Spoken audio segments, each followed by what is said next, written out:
Yo les amis, j'espère que vous allez tous très bien, car l'analyse quotidienne suit son cours et on va s'arrêter cet après-midi sur ce France-Allemagne d'hier.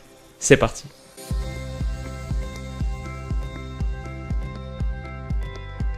Alors pour mon premier enseignement, j'ai voulu rebondir sur ce qu'était vraiment le thème du match, le prisme par lequel tout le monde abordait le match, c'est-à-dire quelle vie après la deuxième étoile, sous-entendu comment repartir à la conquête, comment retrouver la motivation, l'envie, quelques semaines seulement après avoir obtenu ce que le football peut offrir de plus prestigieux.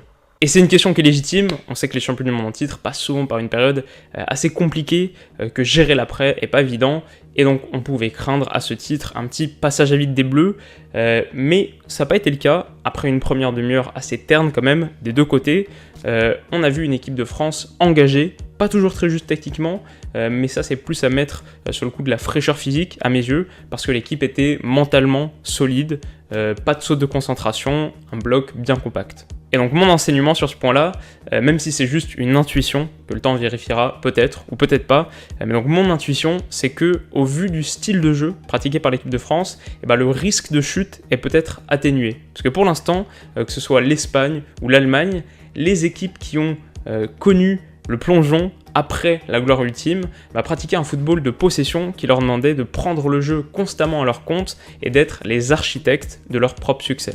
Et donc à l'inverse, j'ai l'impression que le style des Bleus est moins exigeant en matière de motivation et peut résister, pourrait résister peut-être plus facilement aux coups de mou mentaux qui surviendront inévitablement.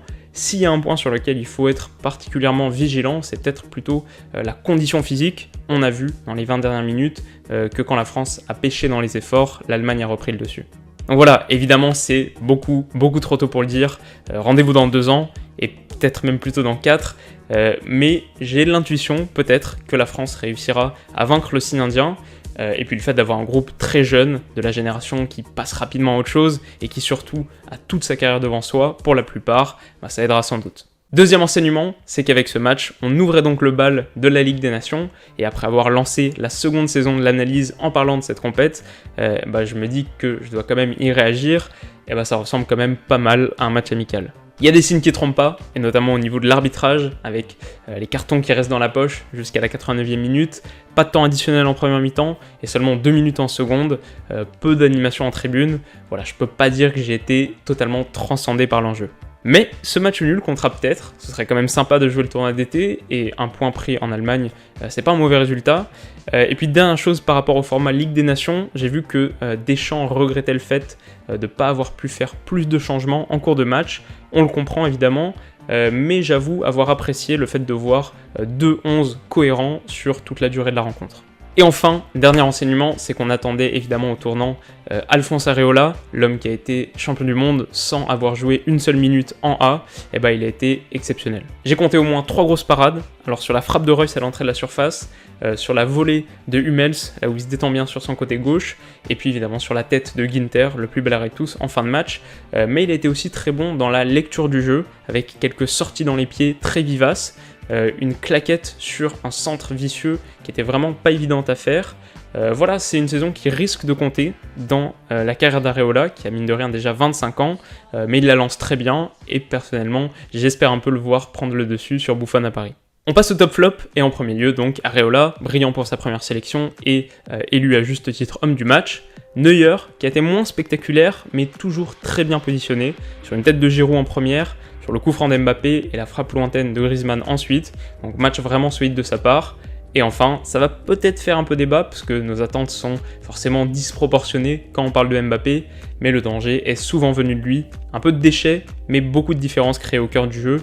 Une passe qui trouve très bien Griezmann à l'entrée de la surface en seconde, il a été l'élément du secteur offensif qui a surnagé à mes yeux. Niveau flop maintenant, personne ne ressort de manière excessive, mais Rudiger n'a pas grand chose d'un latéral gauche. On comprend évidemment le choix de Love pour bloquer Mbappé, mais ses centres n'ont jamais trouvé leur cible. Il a tenté quelques courses bizarres aussi qui ont laissé des vides, et puis bon, c'est évidemment de la maladresse, mais son essuyage de crampon sur le coup de Pavard était très spectaculaire. Ensuite, rien de bien méchant, mais Matuidi a souvent ralenti les contres. On sait que c'est pas sa qualité première, mais c'est quand même un peu frustrant. Et puis on aurait peut-être pu parler de Pavard, pas toujours serein dans son couloir, notamment face à la vitesse de Werner, mais Goretzka a eu beaucoup de mal à être trouvé et a trop peu pesé, surtout qu'à l'inverse, Gundogan en entrant a rendu la Mannschaft très incisive. Voilà les amis, c'était un match de reprise assez tranquillou pour les Bleus. On aurait bien sûr aimé voir des buts, mais le contenu était plutôt satisfaisant, je trouve. Et vous, qu'est-ce que vous en avez pensé? Est-ce que la France peut vaincre la malédiction des champions du monde en titre? Et surtout, quel est votre prono pour dimanche contre les Pays-Bas? Faites-moi savoir tout ça dans les commentaires. Pour être aussi explosive qu'Areola sur sa ligne, l'analyse quotidienne a besoin de votre soutien. Alors si cette vidéo vous a plu, n'hésitez pas à mettre un gros like. Et pour ne pas rater l'analyse de demain, alors je vais teaser un petit peu, mais franchement elle est pas mal, assez originale et je pense qu'elle devrait plaire à beaucoup. Et donc si vous voulez pas rater l'analyse de demain, vous pouvez comme d'habitude vous abonner à la chaîne, c'est gratuit et c'est de loin la meilleure manière de m'encourager. Alors à demain.